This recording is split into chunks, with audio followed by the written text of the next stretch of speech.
السلام علیکم ورحمۃ اللہ وبرکاتہ۔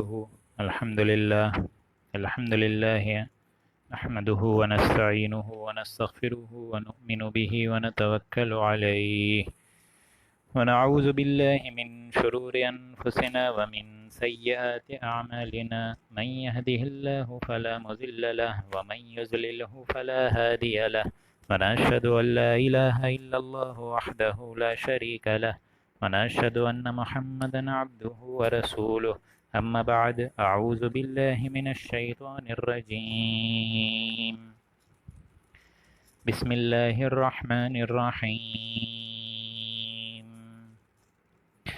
وهو الذي أنشأ جنات معروشات وغير معروشات والنخل والزرع مختلفا نكله والزيتون والرمان متشابها وغير متشابه كلوا من ثمره إذا أثمر وآتوا حقه يوم حصاده ولا تسرفوا إنه لا يحب المسرفين ومن الأنعام حمولة وفرشا كلوا مما رزقكم الله ولا تتبعوا خطوات الشيطان إنه لكم عدو مبين رب اشرح لي صدري ويسر لي أمري واحلل يفقهوا قولي ثم إنك عفو كريم تحب العفو فاعف عنا اللهم لا تدع لنا في مقامنا هذا ذنبا إلا غفرته ولا هما إلا فرجته ولا كربا إلا نفسته ولا ديما إلا قضيته ولا مريضا إلا شفيته ولا ميتا إلا رحمته برحمتك يا عزيز يا غفار آمين يا رب العالمين۔ سورہ انعام کے بس آخری چند رکوعوں پر ہیں ہم، اور جیسا کہ میں نے عرض کیا تھا پہلی نشست میں سورہ انعام کی ابتدا سے پہلے ہی کہ گویا کہ اس میں 20 رکوع مبارک ہیں، جس پہ آج ہم لوگ جو تفصیل پڑھنے جا رہے ہیں وہ 17ویں رکوع کی پڑھنے جا رہے ہیں، اور 17ویں کی مناسبت سے 18واں رکوع بھی گویا کہ ہم لوگ اس میں انشاءاللہ مکمل کر لیں گے۔ جیسا کہ سورہ انعام کے بارے میں آپ سب حضرات کو معلوم ہے کہ التذکیر بآلاء اللہ پر مشتمل یہ سورہ مبارک ہے، یعنی وہ تمام چیزیں جس میں اللہ کی بڑی بڑی رحمتیں، اللہ کی بڑی بڑی نعمتوں کے خزانے ہیں، اور اللہ تعالیٰ کی بہت بڑی عظیم الشان ثنائی مضمر ہے، وہ سارے واقعات، وہ ساری کی ساری عظیم ترین، یوں سمجھیے کہ اللہ کے معجزات اور اللہ کی قدرت کے کرشمے، وہ سب آپ لوگوں کو سورہ انعام میں نظر آئیں گے۔ تو لہٰذا اللہ کی کرشمے تو ہر جگہ ہیں، زمین پر ایک پتہ بھی نہیں گرتا سوائے یہ کہ اللہ تعالیٰ کا طریقے سے زمین پر چلنے پھرنے والے حیوان، انسان، اسی طریقے سے چرند پرند، اور زیر آب ایک زمین۔ اس کے علاوہ جو فصل اور کھیتیوں کے بارے میں بھی معاملہ ہے، اور یہ جو مختلف قسم کے اور الگ الگ اوصاف کے پھلوں کا معاملہ ہے، اس کو بھی یہاں اس سورہ مبارک کے اس رکوع میں جا کے دیکھیں ایڈریس کرا ہے۔ البتہ اس پھلوں کا معاملہ جو ہے یہ پورا کا پورا پہلے بھی آ چکا تھا، تو اب دیکھیں پھر اس کو ایڈریس کر کے اللہ تعالیٰ آیت نمبر 141 میں سمجھا رہے، اور آج ہم لوگ انشاءاللہ تقریباً آج ویسے ہی تھوڑی تاخیر ہو گئی ہے، لیکن انشاءاللہ کوشش پھر بھی رہے گی کہ 2 بجے سے پہلے 17 اور 18 رکوع مکمل کر لیا جائے۔ اعوذ باللہ من الشیطان الرجیم، بسم اللہ الرحمن الرحیم۔ وَهُوَ الَّذِي يَنشَأُ جَنَّاتٍ مَّعْرُوشَاتٍ وَغَيْرَ مَعْرُوشَاتٍ، اور وہ ہے اللہ ہی وہ پاک ہستی ہے جس نے باغات پیدا کیے جو بھی ٹٹیوں پر چڑھتے ہیں، جنات معروشات وغیرہ معروشات، اور کچھ ایسے بھی باغات اس نے پیدا کیے جو ٹٹیوں پر نہیں چڑھتے، یعنی ان کو سہارا دینا پڑتا ہے۔ وہ تو آپ دیکھیں گے کہ ان کی بیس اتنی اسٹرانگ ہے، گویا کہ ان کا یوں سمجھیے کہ ایک ساخت اتنی اسٹرانگ ہے، ان کی ایک طریقے سے جو کالم ہے، ورٹیبرل کالم، وہ اتنا مضبوط ہے کہ ان کو کسی سہارے کی ضرورت نہیں ہوتی ہے۔ کچھ باغات اللہ نے پیدا کیے ہیں، جنات باغات پیدا کیے ہیں، معروشات وغیرہ معروشات، جو ٹٹیوں پر چڑھ جاتے ہیں، جیسے انگور ہے وہ چڑھ رہے، اور ایسے بھی ہیں جو چٹیوں پر نہیں چڑھ پاتے ہیں۔ اب ظاہر بات ہے آم کا درخت ہے، انار ہے، یہ سارے کے سارے پھل وہ ہیں جن کو سپورٹ کی ضرورت نہیں ہے، لیکن اللہ تعالیٰ ان کو پھر بھی جو ہے اگاتا ہے، چڑھاتا ہے اور پکواتے ہیں ان کے پھلوں کو۔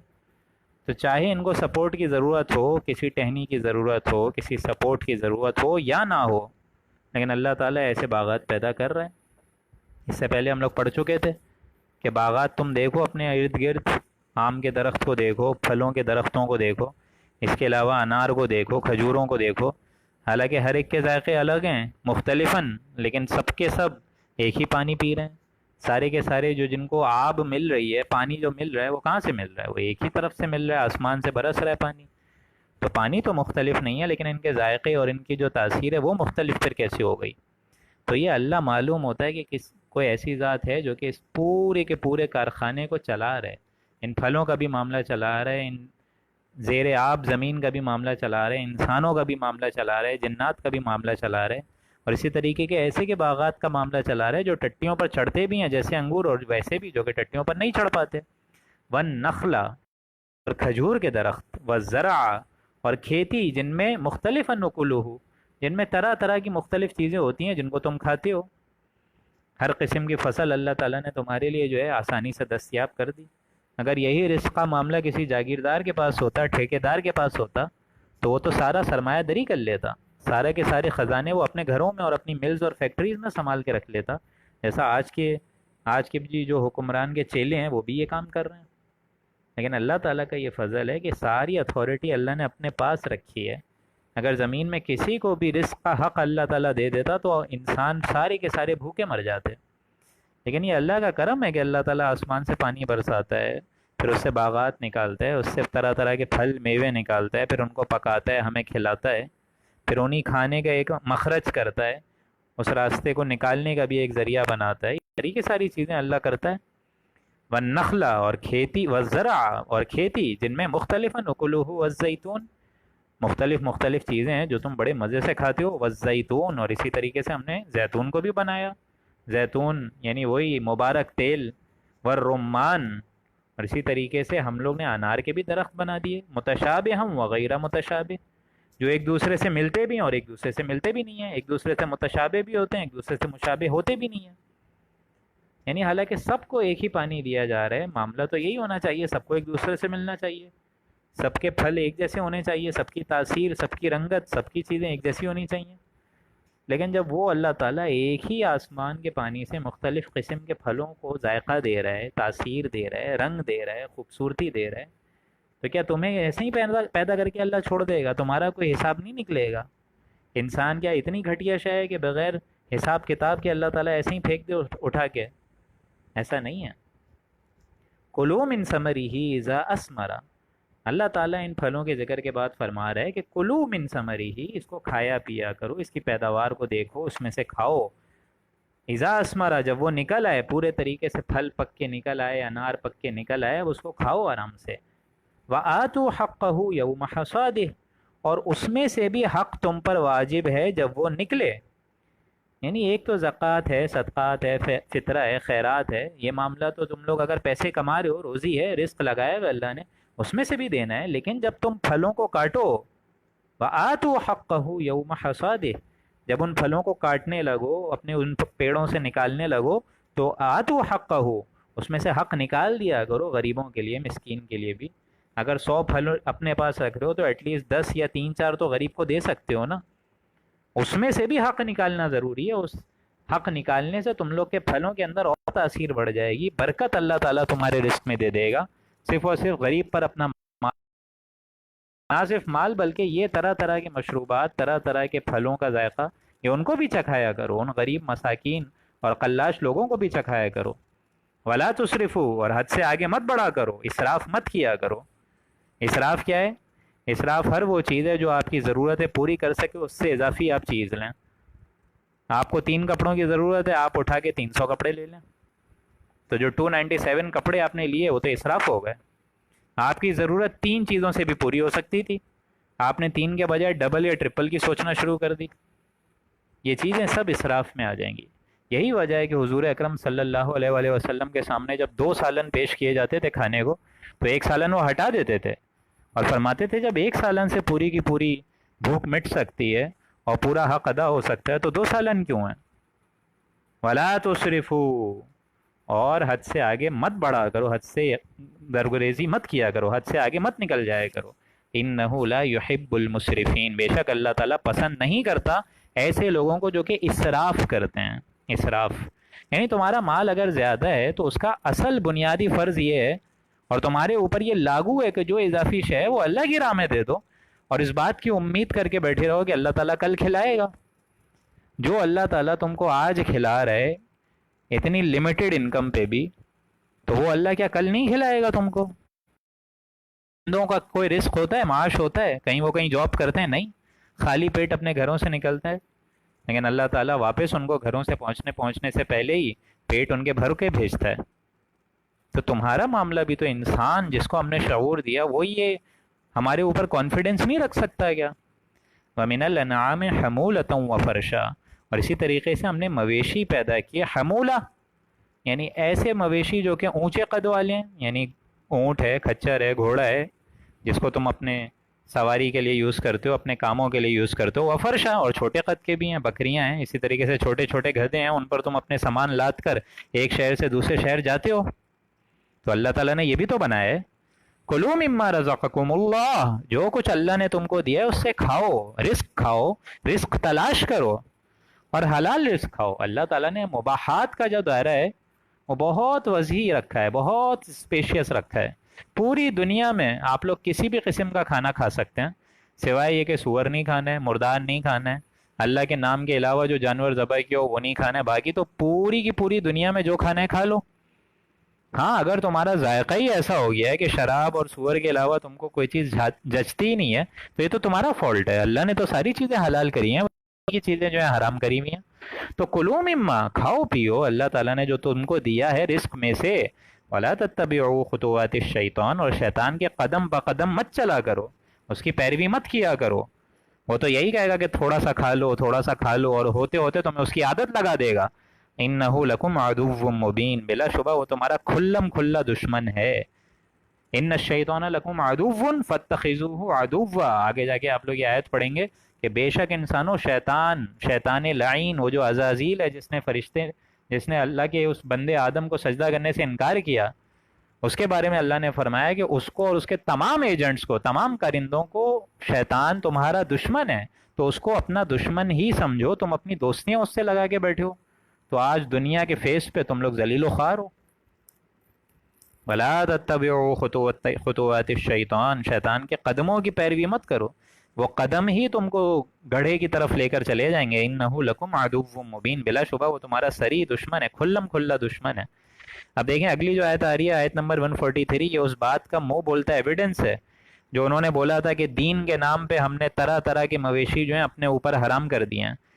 اور وہ کہتے تھے کہ یہ صاحبہ ہے اور اسی طریقے سے حام ہے، یہ ساری چیزیں ہم جو ہے فلاں فلاں بت کے نام پہ اس کے یہ دیکھیں کان کاٹ رہے ہیں، تو اب اس کو کوئی کھا نہیں سکتا، اس پر کوئی سواری نہیں کر سکتا، اس سے کوئی اپنا ذاتی منفی فائدہ نہیں لے سکتا. ایسے ایسے عقیدے ان کے تھے. لیکن یہاں دیکھیں کیا معاملہ ہے، اللہ تعالیٰ نے ان کے اسٹریٹ فارورڈ کیٹیگوریکل اسٹائل کو ڈینائی کر کے پریزنٹ کرا کہ چند چیزیں ہیں جو اللہ تعالیٰ تمہارے لیے حرام قرار دے رہا ہے، اس کے علاوہ تو تمام چیزیں حلال ہیں. اور دیکھیں اب اس کے بارے میں آ رہے ہیں پورا کا پورا معاملہ کہ اللہ تعالیٰ نے یہ جو آگے چلتی ہوئی آٹھ قسم کے نر اور مادے کا ذکر کرا ہے، جو ابھی ہم لوگ اگلی آیت میں پڑھ رہے ہیں، اس میں اللہ تعالیٰ نے کہاں ہے مشرک ہے کہ یہ چیز حرام ہے یا یہ چیز ناجائز ہے یا اس کو مت کھاؤ، کہاں بولا ہے؟ اور وہ 8 چیزیں کیا ہیں؟ ثمانیۃ ازواج، یہ مویشی 8 قسم کے نر اور مادے ہیں، یعنی میل اور فیمیل. وہ کیا ہے؟ من الضأن اثنین، یعنی بھیڑ ہے اس میں بھی 2 قسم ہیں، نر بھی ہے مادہ بھی ہے. ومن الماعز اثنین، اور بکرے میں بھی 2 قسم ہے، بکرا ہے بکری ہے، نر اور مادہ ہے. یہ 4 ہو گئے. اگلی جو آیت آپ لوگ پڑھیں گے 144، اس میں مزید 4 کا بتایا ہے، اونٹ اور گائے کے بارے میں. اونٹ ہے اونٹنی ہے، گائے ہے بچڑا ہے بچڑی ہے، بچیا ہے. اس لیے دیکھیں ثمانیۃ ازواج، 8 ہیں نر اور مادہ، میل فیمیل. من الضأن اثنین، ظاہر بات ہے بھیڑ میں بھی 2 قسم نر اور مادہ. ومن الماعز اثنین، اور بکرے میں بھی 2 قسم بکرا اور بکری. قل الذکرین حرم ام الانثیین، تو اے نبی آپ ان سے کہیے کہ کیا اللہ نے ان دونوں نروں کو حرام قرار دیا ہے؟ Is it that thing which you are explaining, کیا اللہ تعالیٰ نے ان کو حرام قرار دیا ہے؟ ام الانثیین، ان نروں کو کیا اللہ نے حرام دیا ہے، یا یہ تمہارے جیوں کی شرارت ہے، تمہارے نفسوں کی شرارت ہے؟ ام اشتملت علیہ ارحام الانثیین، یا دونوں مادوں کو، یا اس بچے کو جس کو دونوں مادوں نے اپنے پیٹوں میں رکھ لیے ہوئے ہے؟ تم نے خود کہا ہے نا ابھی اس سے پہلے آیت نمبر 138 میں نے کل پڑھی تھی کہ ان کا یہ کہنا تھا کہ بھائی اگر بکری کو ماریں یا پھر گابن بچیا کو ماریں جس کے اندر ایک اولاد پل رہی ہے، اگر وہ اولاد زندہ سلامتی کے ساتھ مل جائے، ان کو زندہ سالم رہے، تو اس کو ہمارے جو ہیں وہ مرد کھائیں گے، عورتیں نہیں کھائیں گی، اور اگر وہ مر جائے، مردہ نکلے، تو اس کو کھائیں گے مرد بھی عورتیں بھی۔ یہ تمہیں نے جھوٹ باندھا نا اللہ پہ۔ اللہ تو یہاں یہ فرما رہا ہے کہ ان ساری چیزوں کو، ان دونوں نروں کو حرام کس نے قرار دیا؟ اما اشتملت علیہ ارحام الانثیین، یا دونوں مادوں کو، یا اس بچے کو جس کو دونوں مادوں نے اپنے پیٹوں میں لیے ہوئے۔ نبئونی بعلم ان کنتم صادقین، تم مجھ کو دکھاؤ تو صحیح کوئی دلیل، کوئی علم، کوئی سند، کوئی کتاب جس میں اللہ نے لکھا ہو، کوئی واضح ایویڈنس ہے بھی تمہارے پاس، یا تم صرف اٹکل پرچو کی باتوں کی پیروی کر رہے ہو، اپنے خیالات اور گمان کی پیروی کر رہے ہو؟ ان کنتم صادقین، اگر تم سچے ہو تو دکھاتے کیوں نہیں ہو ایویڈنس؟ کیا اللہ نے کوئی چیز حرام قرار دی ہے؟ وَمِنَ الْإِبِلِ اثْنَيْنِ وَمِنَ الْبَقَرِ اثْنَيْنِ، اور اسی طریقے سے اونٹ میں بھی اور گائے میں بھی دو دو قسمیں ہیں، نر اور مادہ۔ قل یہ پوری 8 ہو گئی یہاں پہ، یعنی بھیڑ کے ساتھ بکرا، بکرے کے ساتھ اونٹ، اور اونٹ کے ساتھ گائیں، یہ چار اور چار، نر اور مادہ 8، ثمانیۃ ازواج۔ قل الذکرین حرم ام الانثیین، تو اے نبی آپ ان سے کہیے کہ اللہ نے ان دونوں نروں کو حرام قرار دیا ہے یا دونوں مادوں کو؟ ام اشتملت علیہ ارحام الانثیین، یا اس بچے کو جس کو دونوں مادوں نے اپنے پیٹ میں لیے ہوئے ہے، اس کو حرام قرار دیا ہے؟ کیا اللہ نے ایسی کوئی کتاب میں بات لکھی ہے؟ کیا اللہ نے ایسی کوئی سند اتاری ہے؟ کیا اللہ نے ایسی کوئی دلیل اتاری ہے؟ کیا اللہ نے تمہاری طرف کوئی لکھا ہوا ایویڈنس دیا ہے؟ کہاں لکھا ہے؟ ام کنتم شہداء اذ وصاکم اللہ بہذا، کیا اس وقت تم حاضر تھے جس وقت اللہ تعالیٰ نے اس کو تحریم و تحلیل کا حکم دے دیا ہو؟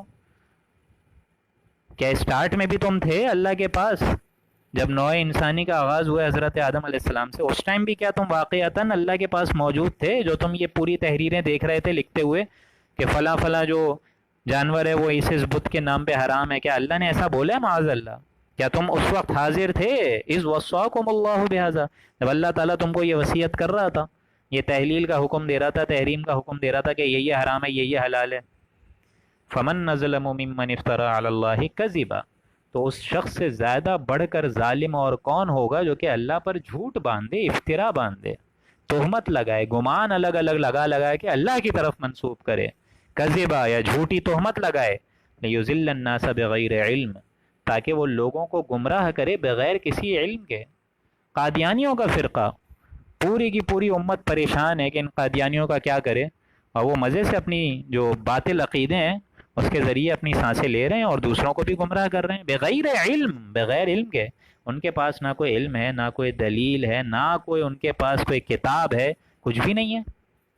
خود حضور اکرم صلی اللہ علیہ وآلہ وسلم کی حدیثوں کو معاذ اللہ توڑ موڑ کے پیش کیا ہے بغیر علم، علم نہیں ہے لیکن لوگوں کو لیضل الناس گمراہ کرتے ہیں، یعنی وہ خود بھی آگ میں جائیں گے اور ان کے تمام فالوورز بھی جہنمی ہیں۔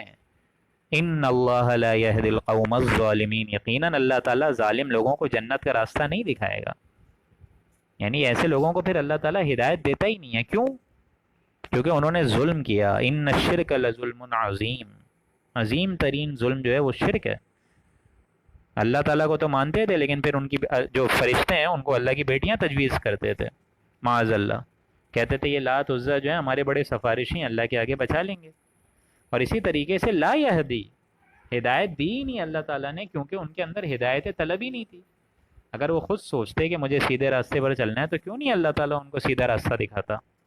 یہ میں بار بار کہتا ہوں کہ قرآن مجید کا اصل اسلوب یہی ہے کہ آپ جس راستے کی طرف پیروی کرنا چاہیں گے اللہ تعالیٰ اسی میں دوڑا دے گا۔ آپ پیر مرشد کا راستہ اختیار کریں اللہ تعالیٰ اسی پہ دوڑا دے گا۔ آپ غلط باطل اللہ تعالیٰ اسی پہ دوڑا دے گا۔ اگر آپ بیچ میں لٹکنا چاہیں اللہ تعالیٰ بیچ میں ہی لٹکا دے گا۔ اور اللہ تعالیٰ کے اگر آپ وہ خالص بندے بن جائیں جو سوائے اس کی اور کسی کو اپنا محبوب نہیں رکھتے، لا محبوب الا اللہ، لا مطلوب الا اللہ، لا مقصود الا اللہ، تو اللہ تعالیٰ بھی آپ کا محبوب بن جائے گا، مقصود بن جائے گا، مطلوب بن جائے گا۔ اور کوئی نہیں بنے گا پھر. اسی لیے فرمایا قل لا اجد فیما اوحی الی محرما، تو اے نبی آپ ان سے کہیے جو کچھ احکام بذریعہ وہی میرے پاس آئے ہیں، اوحیا جو میرے پاس وہی کری ہے اللہ نے، الی محرما علی طاعم یطعمہ، تو میں تو اس میں کوئی حرام غذا نہیں پاتا کسی کھانے والے کے لیے جو اس کو کھا لے. مطلب میں نے تو یہی دیکھا ہے کہ سبھی حلال ہے، میں تو اس میں کوئی ایسی حرام چیزیں نہیں دیکھتا جن کو تم حرام قرار دے رہے ہو. اللہ نے جتنی مجھے وحی دی ہے، جتنا میرے پاس، اب یہ نبی کی طرف جائے گی بات کہ آپ کہہ دیجئے نبی جو کچھ احکام بذریعہ وہی آپ کی طرف حرام غذا پاتے ہی نہیں ہے ایسی چیز کسی کھانے والے کے لیے جو اس کو کھا لے، جو آرام سے کھا لے، طاعمی یطعمہ ہو جو اس کو چکھ لے کھا لے. یعنی یہ جو لات عزا منات پر ان ساری چیزوں پہ جو تم نے دیوی دیوتاؤں کے نام پہ فلاں فلاں جانور حرام قرار دے دیا ہے، میں تو ایسے کسی بھی جانور کو اللہ کے نزدیک جو ہے اللہ کی طرف بولتے ہوئے حلال حرام نہیں ٹھہرا رہا، بلکہ ساری چیزیں اللہ نے حلال دی ہیں. لیکن سوائے یہ کہ این یکونا میتتا، مگر یہ کہ مردار جانور، یعنی مردار کی پوری تمہیدی بحث آ چکی ہے سورہ مائدہ کے آغاز میں. ہر وہ جانور جو آپ اپنی موت مر جائے اور ذبح کرنے کی نوبت نہ آئے، اب چاہے وہ اپنی رسی میں گھٹ کے مر گیا ہو، چاہے وہ اونچائی سے گر کے مر گیا ہو، چاہے وہ کسی اور جانور کے زخم سے مر گیا ہو، یعنی ایسی تمام نوبت جس میں ذبح کی نوبت نہیں آئے، ایسی تمام نہ ہو سکے جانور، بلکہ خون اندر ہی رہ جائے. اور جب خون اندر رہ جائے گا تو میڈیکل سائنس سے پروف کرتی ہے کہ اس میں بیکٹیریا گرو کریں گے، سارے وہ جراثیم جو ہیں وہ اسی کے اندر گرو کریں گے. تو اللہ تعالیٰ کا یہ جو دین ہے یہ دین فطرت ہے. الا ان یکونا میتا، اللہ تعالیٰ کے نبی فرما رہے ہیں کہ ہاں کچھ چیزیں ہیں جن کو حرام قرار دیا گیا. نمبر 1 مردار جانور، او دمم مسفوحا، یا یہ کہ بہتا ہوا خون، یعنی ایک خون تو وہ ہے جو کہ جگر اور تلی، لیور اور اسپلین کے اندر رہ جاتا ہے. اب جگر ہے، تلی ہے، اس میں سے تو آپ خون نہیں نکال سکتے، وہ تو اندر ہی رہ جائے گا، کیونکہ آپ سب کو معلوم ہے کہ جو لیور ہے اس کی ڈویل بلڈ سپلائی ہے. جتنے ڈاکٹر حضرات ہیں وہ میری بات سمجھ رہے ہوں گے کہ اس کے اندر تو خون رہ ہی جاتا ہے، اسپلین کے اندر بھی رہ جاتا ہے. یہی وجہ ہے کہ حضور اکرم صلی اللہ علیہ وآلہ وسلم کو کلیجی جو ہے اتنی پسند نہیں تھی، ناپسند شے سمجھتے تھے وہ. اس کی سب سے بڑی وجہ یہ تھی کہ اندر خون رہ جاتا تھا. حرام نہیں ہے لیکن حضور نے اس سے اجتناب کیا ہے کچھ حد تک. تو یہ سمجھ لیجئے کہ ایسی کوئی بھی چیز جس میں ہی کا ہے، خون کی ایک اسمیل ہے، جناب محمد الرسول اللہ کو یہ چیز پسند نہیں تھی. پیاز چیز ان کو اس لیے نہیں پسند تھی کہ ان کے منہ سے بدبو آنا شروع ہو جاتی ہے ایسے شخص کے جو کہ پیاز کھاتا ہے. اسی لیے فرمایا الا ان یکونا میتۃ او دما مسفوحا، ہاں لیکن جو بہتا ہوا خون ہے وہ حرام ہو جائے گا. یعنی ایک تو آپ نے جانور کو مارا ہے، اس کی ساری جو شریانیں گلے کی وہ کٹ گئیں، اب روڈ پہ خون ہے، اب وہ خون بھی آپ لوگ کے لیے، ہم سب کے لیے حرام ہے. بہتا ہوا خون، ایسا خون جس پہ آرگینزم چپک جائیں، بیکٹیریا، جانور کے وائرسز وغیرہ، یہ ساری چیزیں جو گندگی کا باعث بنے اور انسان کی صحت کو خراب کرنے کا باعث بنے، یہ بھی حرام ہے.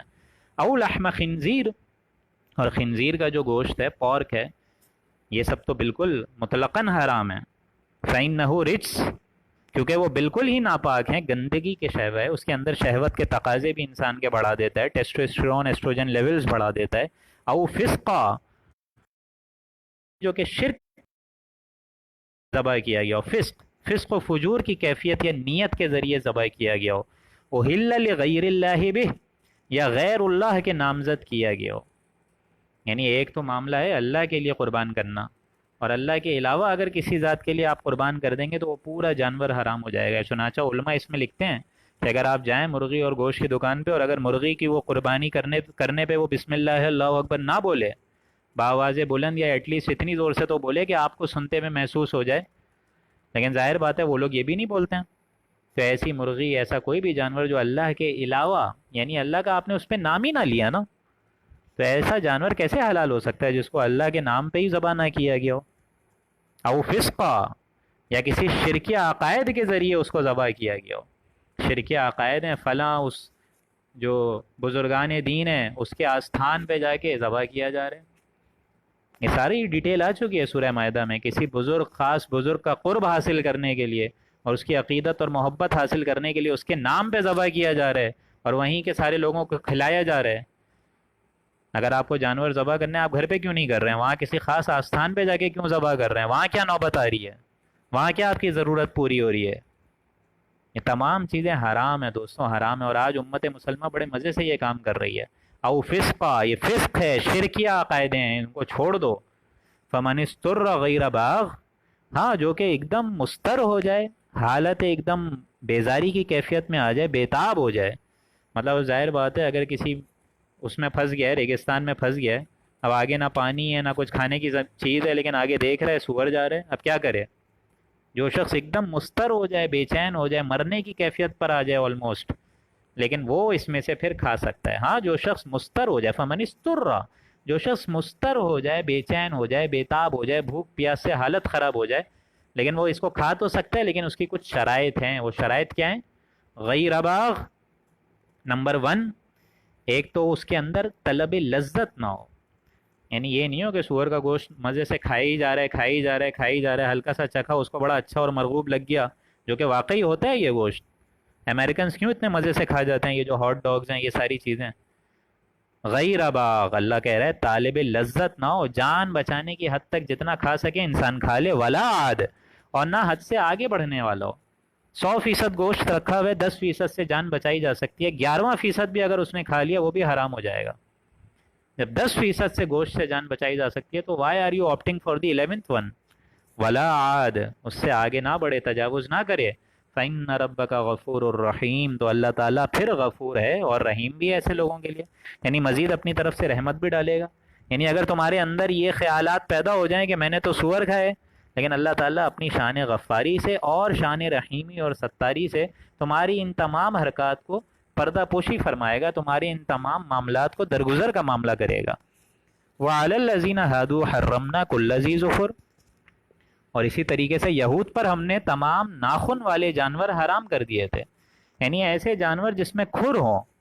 اب آپ کو معلوم ہے جو گائیں ہیں، بکرے ہیں، اس کے آگے سے تو پاؤں تھوڑے کٹے ہوتے ہیں، پٹے ٹائپ ہوتے ہیں، اس میں سے کھر ہوتے ہیں.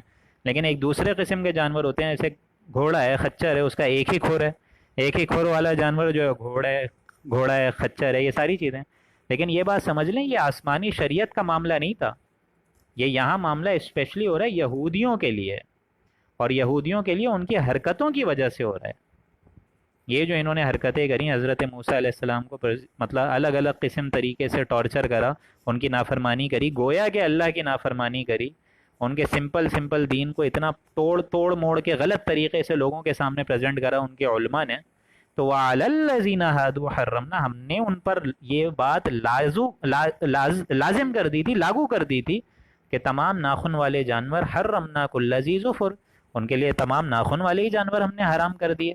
ومن البقر والغنم، اور گائے اور بکری کے اجزاء میں سے بھی جو ان کے اندر کی چربیاں ہیں وہ بھی ہم نے ان پر حرام کر دی. علیہم شحومہما، جو چربیاں ان کے پٹوں پر تھی، یعنی ظاہر بات ہے جو ان کی چربیاں پیٹوں پر تھی، الا ما حملت ظہورہما، جو ان کی چربیاں تھی وہ ہم نے حرام کر دی سوائے ان چربیوں کے جو ان کی پیٹوں پر تھی. الا ما حملت ظہورہما، یعنی دیکھیں جانور کی مختلف چربیوں کی جگہیں ہوتی ہیں.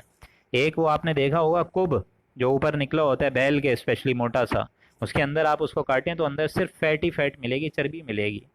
ایک تو یہ چیز پھر بھی ان یہودیوں پہ حلال تھی، الا ما حملت ظہورہما، مگر یہ جو کہ ان کی پشت پر تھا، پٹ پر تھا، اول حوایا، یا ان کی انتڑیوں میں لگی ہوئی تھی، یعنی ان کی میزنٹری سے مکس ہوئی ہوئی تھی، او مختلط بعظم، یا جو ہڈی سے ملی ہوئی تھی، کنیکٹیو ٹیشو سے ملی ہوئی تھی.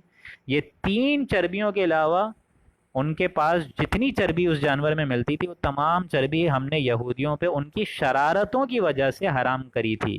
ذالک جزیناہم ببغیہم، ان کی شرارت کی وجہ سے ہم نے ان پر یہ پوری کی پوری چربی حرام کر دی تھی. وَإِنَّا لَصَادِقُونَ، اور یقیناً ہم سچے ہیں، ہماری بات سچی ہے. اللہ تعالیٰ اپنی طرف یہ بات لے کے کہہ رہا ہے کہ ہماری بات سچی ہے، باقی تمام لوگوں کی بات جو ہے، اسپیشلی ان یہودیوں کی جو کہ طرح طرح کے عقیدے اور مشرکینہ عقائد جنم لے کے لوگوں کے سامنے پریزنٹ کر رہے ہیں، ان کی باتیں جھوٹی ہیں، سچے ہیں. فَإِن كَذَّبُوكَ، پھر اے نبی اگر یہ آپ کو جھٹلائیں، آپ کا کفر کریں، آپ کی نبوت کو نہ مانیں، آپ کی رسالت کا حق ادا نہ کریں، ربکم ذو رحمت واسعہ، تو آپ ان سے کہہ دیجئے ڈنکے کی چوٹ پہ کہ تمہارا رب بڑی وسیع اور رحمت والا ہے، واسعہ، اسپیشیس ہے، اس کے خزانوں میں کمی نہیں ہے. یعنی اگر تم اس کے دین کے علمبردار نہیں بنو گے تو تمہیں ہٹا کے وہ کسی اور امت کو لے کر آ جائے گا، اور وہ رحمت والا ہے. اس کی رحمت کا سب سے بڑا تقاضا یہ ہے کہ تم جو لگاتار حصی معاوضے مانگ رہے ہو حضور اکرم صلی اللہ علیہ وآلہ وسلم سے کہ دکھائیں معاوضہ دکھائیں معاوضہ، آپ خود کہتے ہیں آپ نبوت کے علم بردار ہیں، آپ خود کہتے ہیں کہ آپ رسالت کے مدعی ہیں، تو آپ کیوں نہیں دکھاتے معاوضہ؟ آپ خود کہتے ہیں حضرت موسیٰ حضرت عیسیٰ نے معاوضہ دکھائے، تو آپ کا معلوم ہوتا ہے کہ دعویٰ جو ہے وہ اتنا ہلکا دعویٰ تو نہیں ہے، آپ دکھائیے ہمیں معاوضہ جیسے پرانے عمروں نے دکھایا۔ لیکن یہاں بتا رہے اللہ واسعہ بھی ہے اور رحمت بھی ہے۔ فقر ربکم ذو رحمت واسعہ، اللہ رحمت والا ہے، یہ اس کی رحمت کا مظہر ہے کہ وہ ابھی تمہارے معاملے میں ڈھیل رکھ نشانی دکھا دے تو تمہاری اجل ہی ختم ہو جائے، تمہارا معاملہ اللہ کے آگے فوراً پیش ہو جائے، پھر تمہیں مہلت تھوڑی دی جائے گی، پھر تو اسٹاپ رائٹنگ بول دیا جائے گا اور پھر نتیجہ ڈکلیئر کرنے کا وقت آ جائے گا۔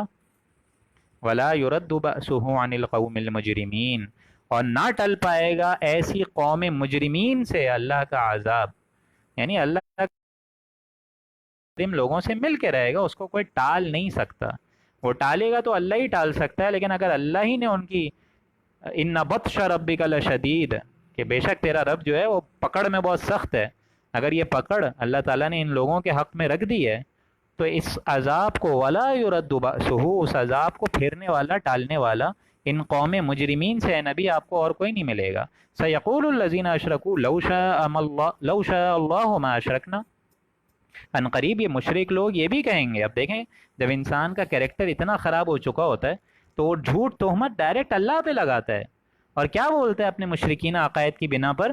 ان قریب یہ مشرک لوگ یوں کہیں گے لو شاء اللہ ما اشرکنا، کہ اگر اللہ ہی چاہتا تو ہم شرک نہ کرتے، یعنی اللہ کو منظور ہی نہیں تھا، اللہ نے یہ چاہا ہی نہیں کبھی، اگر اللہ کو منظور ہوتا تو ہم کیوں شرک کرتے؟ اللہ تعالیٰ تم خود کہتے ہو کہ اپنے نیک بندوں کا ساتھ دیتا ہے، تو اللہ تعالیٰ اگر اللہ کو منظور ہوتا تو ہم شرک نہیں کرتے۔ ولا آباؤنا، اور نہ ہمارے باپ دادا شرک کرتے، ولا حرمنا من شیء، اور نہ ہم کسی چیز کو حرام قرار دیتے، ہم تو تمام چیزوں کو حلال قرار دیتے۔ اب ظاہر بات ہے اس کا کیا جواب ہوگا اللہ تعالیٰ کی طرف سے؟ کیا؟ اب ظاہر بات ہے ان کی ذہنی تنگی اتنی ہے، ذہنی میچورٹی لیول اس جگہ تک پہنچا ہی نہیں ہے کہ ان لوگوں کو اب دلیل سے بھی بات سمجھ نہیں آ رہی، کسی عقیدوں کی بنیاد پہ بھی بات سمجھ نہیں آ رہی، قرآن مجید تک کی بات سمجھنے کو تیار نہیں ہے۔ جناب محمد الرسول اللہ جن کو انہوں نے خود صادق اور امین کا خطاب دیا، ان کی بات کو پس پش ڈالا ہوا ہے، تو اب ان سے کیا بحث کی جائے گی؟ کذالک کذب الذین من قبلہم، اسی طریقے سے جھٹلایا ان لوگوں نے بھی جو ان سے پہلے تھے۔ ان سے پہلے قومیں بڑی بڑی نکلیں، قوم عاد نکلی، قوم سمود نکلی، قوم لوط نکلی، قوم ہود نکلی، قوم شعیب، قوم مدین، قوم نوح، قوم فرعون، یہ ساری کی ساری قومیں نکلی، تو اللہ تعالیٰ نے بھی تو سب کو سب کے جھٹلانے کا عذاب ان کو دیا۔ یہ پورا رکوع آگے چل کے اور کھل جائے گا سورہ اعراف میں۔ سورہ اعراف جیسا کہ میں نے عرض کیا تذکیر بایام اللہ پر مشتمل ہے، وہ بڑے بڑے دن جس دن اللہ تعالیٰ نے بڑی بڑی قوموں کو نسیم منسیہ کیا، یہ آگے چل کے اگلی صورت میں آپ لوگ کو معاملہ پتہ چلے گا۔ حتی ذاقوا بأسنا، یہاں تک کہ ان کو ہمارے عذاب کا کوڑا آ برسا، یہاں تک کہ انہوں نے ہمارے عذاب کا مزہ چکھ لیا۔ قل هل عندکم من علم، اے نبی آپ ان سے کہیے کیا تمہارے پاس ہے کوئی سند ہے، کوئی ایسا کلام موجود ہے جو کہ قرآن مجید جیسا بابرکت ہو، ایسا پیغمبر موجود ہے جو کہ جناب محمد الرسول اللہ جیسا پیغمبر ہو، ایسی کوئی دلیل، ایسی کوئی سند جو اللہ نے اتاری ہو، کیا تمہارے پاس موجود ہے؟ اور اگر ہے تو فتخرجوہ لنا، تو اس کو لاؤ ہمارے سامنے، ہم بھی تو دیکھیں ہم نے ایسی بات کون سی لکھی ہے جو ہم بھول گئے معاذ اللہ۔ ان تتبعون الا الظن، تم لوگ محض خیالی باتوں پر چلتے ہو، ظن اور گمان والی باتوں پر چلتے ہو، تمہارے عقیدے ایک دم گھٹیا ہیں۔ تم وَإِنَّنْتُمْ إِلَّا تَخْرُصُونَ، اور یقیناً تم بالکل اٹکل سے باتیں بناتے ہو، اٹکل پرچو والی باتیں بناتے ہو جن کا نہ سر ہے نہ پاؤں ہے، تمہاری کوئی بحث نہ علم پر مبنی ہے، نہ کسی تحقیق پر مبنی ہے، نہ کسی شریعت پر مبنی ہے۔ قُلْ فَلِلَّهِ الْحُجَّةُ الْبَالِغَةُ، نبی آپ ان سے کہہ دیجئے کہ تیرے رب کی حجت تو پوری ہو کے ہی رہی، اور اللہ کی جو حجت ہے وہ پوری رہی، یعنی اللہ تعالیٰ نے ہر طریقے سے تم کو بات سمجھا دی، چاہے وہ قرآن مجید کے ذریعے ہو، چاہے وہ جناب محمد الرسول اللہ کے ذریعے ہو، چاہے وہ پرانی امت کو ہلاک کرنے کے ذریعے ہو، چاہے تمہارا اس حصی معجزات پر اللہ تعالیٰ کی طرف سے روک تھام کا معاملہ ہو، یہ ساری چیزیں تیرے رب کی طرف سے تو حجت پوری ہو گئی ہے، اللہ تعالیٰ نے آپ کے اندر روح ربانی ڈال دی، اللہ تعالیٰ نے میرے اور آپ کے اندر خیر اور بدی کا امتیازی فرق مبین کر دیا، مدیت کر دیا، ودیت کر دیا، یہ ساری چیزیں اللہ نے ہمارے اندر ڈال دی ہیں۔ اس کے اوپر اللہ تعالیٰ نے رسولوں کو بھیج دیا، قرآن مجید بھیج دیا، ہم نے اپنا حق ادا کر دیا۔ اب انسان کا معاملہ یہ ہے کہ آئدر اوبے اور گو اوے۔ تو قل فللہ الحجۃ البالغہ، اللہ تعالیٰ نے تو پوری حجت، اللہ نے بالغ ہو گئی ہے، پوری کی پوری میچیورٹی تک پہنچ چکی ہے۔ فلو شاء لہداکم مجمعین، پھر اگر وہ چاہتا تو تم سب کو سیدھے راستے پر لے آتا۔ اگر اللہ چاہتا تو تم سارے کے سارے آنے واحد میں ابو بکر، عمر، عثمان، علی جیسے بنا دیتا اللہ۔ اگر اللہ چاہتا تو تم سب کو راہ راست پہ لے آتا۔ نہیں، اللہ تعالیٰ نے یہ جو زندگی دی ہے، لیبلوکم ایکم احسن عملا، ہم دیکھیں گے کہ کون اچھے اعمال کر رہا ہے اور کون برے اعمال کر رہا ہے، کیونکہ یہ جو زندگی ہے یہ امتحان کا معاملہ ہے۔ 60-70 سال جتنی برس ہم لوگ یہاں گزاریں گے، یہ امتحان ہے، نتیجہ ہم لوگ کو آخرت میں ادا کرنا ہے اس کا۔ دنیا ایک کھیتی ہے، یہاں جو بوگے وہاں اوپر جا کے کاٹو گے۔ تو اللہ تعالیٰ نے اس امتحان کو چلانے کے لیے مجھے اور آپ کو آزادی رائے دی، آزادی خیال دیا، تاکہ پتہ تو چلے نا کہ کون ہے ہمارا مخلص اور مطیع و فرما بردار بندہ، اور کون ہے جو کہ ہماری پرواہی نہیں کرتا، ہماری آیات کی پرواہی نہیں کرتا۔ سورہ یونس میں لوگ آگے جا کے پڑھیں گے، ان الذین لا یرجون لقاءنا ورضوا بالحیاۃ الدنیا واطمأنوا بها، کہ بے شک وہ لوگ جنہوں نے اپنے اللہ کی ملاقات کو جھٹلایا، ورضوا بالحیاۃ الدنیا، راضی ہو گئے اسی دنیا پر، واطمأنوا بها، اور اطمینان میں آ گئے اسی دنیا کے ہر قسم کے عیش و عشرت پہ۔ آج اتنے ڈالرز آ رہے ہیں، آج یہ ہو رہا ہے، آج امریکہ، آج یہ کینیڈا، آج یورپ، آج رشیا، ہر انسان ہر جگہ کی تمنا کرتا ہے اور ہر جگہ جا کے اسٹیبلش ہونے کی کوشش کر رہا ہے۔ وَرَضُوا بِالْحَيَاةِ الدُّنْيَا، راضی ہو گئے اسی دنیا سے، وَاطْمَأَنُّوا بِهَا، اور اطمینان میں آ گئے، انہوں نے سمجھا کہ بس یہی دنیا سب کچھ ہے۔ وَالَّذِينَ هُمْ عَنْ آيَاتِنَا غَافِلُونَ، اور غافل رہے ہماری آیات سے۔ لیکن اللہ کا معاملہ یہ ہے کہ اللہ تعالیٰ اگر چاہتا تو تم سب کو راہ راست پہ لے آتا۔ نہیں، اللہ نے یہ جگہ آزادی رائے اور آزادی خیال پر چلانی ہے، کیونکہ نتیجہ اس کو اللہ تعالیٰ نے آخرت میں بنانا ہے۔ قُلْ هَلُمَّ شُهَدَاءَكُمُ الَّذِينَ يَشْهَدُونَ، آپ کہیے ان لوگوں سے کہ اپنے گواہوں کو تو لاؤ جو اس بات پر باقاعدہ شہادت دیں کہ ان چیزوں کو ان اللہ حرم ھذا، کہ اللہ نے ان مذکورہ چیزوں کو حرام قرار دیا ہے۔ کہاں دیا ہے بھائی؟ نہ تمہارے پاس کوئی سند نہ دلیل۔ اگر واقعی دیا ہے تو اپنے گواہ کیوں نہیں لے آتے ہو؟ کوئی اپنی کتاب یا شریعت یا کوئی سنت کیوں نہیں لے آتے ہو؟ فَإِن شَهِدُوا، اے نبی، اگر اے محمد رسول اللہ صلی اللہ علیہ وآلہ وسلم، اے نبی صلی اللہ علیہ وآلہ وسلم، اگر وہ گواہی لے بھی آئیں، فَإِن شَهِدُوا، اگر وہ اپنے گمانوں میں رہ رہ کے اور اپنی ہٹ دھرمی پر اور اپنی چودراہٹ کی بنا پہ زبردستی کوئی گواہ اٹھا کے لے آئیں، فَلَا تَشْهَدْ مَعَهُمْ، تو آپ اس کی شہادت کی سماعت نہ فرمائیں، بلکہ وہاں کھڑا ہونا بھی گوارا نہ کریں صلی اللہ علیہ وآلہ وسلم، کیونکہ ان کی تمام جو حرکتیں ہیں وہ باطل طریقوں پر مبنی ہیں، غلط خیالات پر مبنی ہیں، ان کا عقیدہ اتنا اسٹرانگ نہیں ہے جو اسلام سکھاتا ہے۔ وَلَا تَتَّبِعْ أَهْوَاءَ الَّذِينَ كَذَّبُوا بِآيَاتِنَا، اور اے مخاطب ایسے لوگوں کے باطل خیالات کا اتباع مت کرو، ان کی نفسانی خواہشات کی پیروی مت کرو، یہ خود تو ڈوبے ہیں، تمہیں بھی لے ڈوبیں گے، ہم تو ڈوبے ہیں صنم کہ تمہیں بھی لے ڈوبیں گے۔ وَالَّذِينَ لَا يُؤْمِنُونَ بِالْآخِرَةِ، اور یہ ہماری آیات کی تکذیب کرتے ہیں، جھٹلاتے ہیں، لا یؤمنون بالآخرہ، کیونکہ یہ آخرت پر ایمان رکھتے ہی نہیں ہیں۔ وَهُمْ بِرَبِّهِمْ يَعْدِلُونَ، اور وہ اپنے رب کے برابر دوسروں کو رب ٹھہرا دیتے ہیں، رب کے علاوہ دوسروں کو مد مقابل بنا کے اپنی زندگی گزار رہے ہوتے ہیں۔ یہی وہ آیت تھی نا یعدلون، جس پہ سورہ انعام اسٹارٹ ہوئی ہے باقاعدہ کے باقاعدہ۔ آیت نمبر پہلی کیا تھی؟ الحمدللہ الذی خلق السماوات والارض وجعل الظلمات والنور ثم الذین کفروا بربہم یعدلون، پھر بھی کافر لوگ دوسروں کو اپنا رب قرار دے دیتے ہیں، اور یہی آیت ریپیٹ ہو گئی ایک طریقے سے آیت نمبر 150 کی 150 اور 1 آیت جو پہلی آیت ہے، اس میں یہی ایک مناسبت ہے، گہری مناسبت، کہ جو اللہ کی ملاقات کو جھٹلاتے ہیں، اس کی آیات کو سیریس نہیں لیتے، ان کے کچھ اور شریک، ان کے کچھ اور گاڈس، یعنی جو چھوٹے جی سے لکھا جاتا ہے گاڈ اینڈ گاڈیسز، ان کے کچھ اور شریک اللہ کے نزدیک بن جاتے ہیں۔ اور یہ میں بار بار بتا چکا ہوں کہ کوئی بھی محبت اللہ کی محبت سے اوپر ہو جائے، وہی آپ لوگوں کی ایک طریقے سے معبود ہو جاتی ہے، چاہے وہ آپ کے نفسی تقاضے ہوں، چاہے شہوت کے تقاضے ہوں، چاہے وہ آپ کی اپنی دولت ہو۔ تعیس عبد الدینار والدرہم، حضور نے فرمایا کہ ہلاک ہو جائے درہم اور دینار والا بندہ، نام ہے عبداللہ اور حقیقت میں ہے عبد الدینار۔ دینار آنا چاہیے، حلال سے آئے حرام سے آئے، انسان کہاں فکر کرتا ہے پھر؟ بچے جوان ہو گئے، بھاگو یہاں سے، نکلو یہاں سے، دوسری جگہ جاؤ، ترک وطن کرو، بھاگو یہاں سے، کہ مر رہے ہیں ماں باپ اور پانی دینے والا کوئی نہیں ہے، لیکن اولادیں نکلی ہوئی ڈالرز کمانے کے لیے۔ تعیس عبد الدینار و درہم، حضور نے فرمایا ہلاک ہو جائے درہم اور دینار والا بندہ۔ اور کچھ نہیں تو کسی نے اپنے نفس کو ہی خواہش بنایا ہوا ہے، خواہشات کو ہی معبود بنایا ہوا ہے، جس کا معاملہ آپ لوگ سورہ فرقان میں پڑھیں گے۔ ارأیت من اتخذ الہہ ہوا، اے نبی آپ نے کیا اس شخص کو نہیں دیکھا جس نے اپنے نفس کو ہی اپنا الہ بنایا ہوا ہے، خدا بنایا ہوا ہے؟ نفس کہہ رہا ہے فجر میں سو جاؤ، تہجد میں نہیں اٹھو، اسی کی خیالات کی پیروی کر رہے ہیں۔ نفس کہہ رہا ہے یہ حلال نہیں ہے حرام ہے، اسی کی خواہشات کی پیروی کر رہے ہیں۔